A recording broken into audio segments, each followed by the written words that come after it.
šķīrās, viņš sagāja kopā ar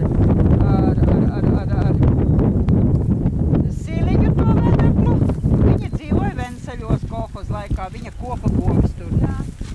Nu, un viņš pa traktoristu kolhozā strādāja. Sieva dzīvoja Lamijos tur centrā, Olgstānas mājā, tur un audējos kopa cūkas.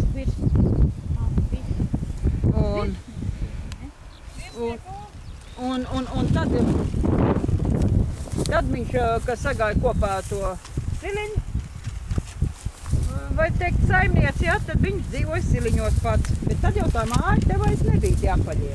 Nē, tā nebija, tad te bija lauks. Un pats viņš apprecējās ar to sievu oficiāli un aizcēlās uz Jūrmalu un strādāja kaut kur Jūrmalā tajā cehā. Tagad sen jau guļ, ar 3 gadu šeit. Jā.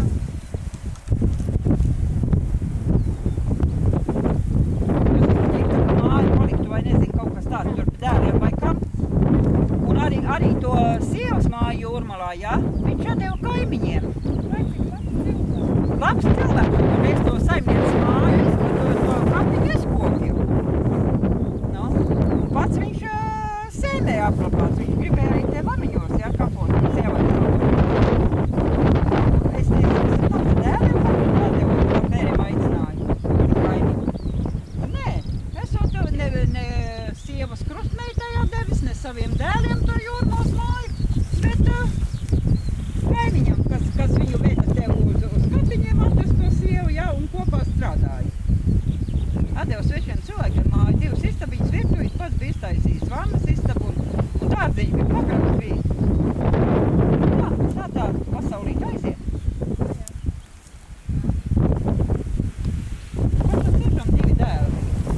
Viens Venskurī laikam bija Ilmārs un kādam otram bija dēlam.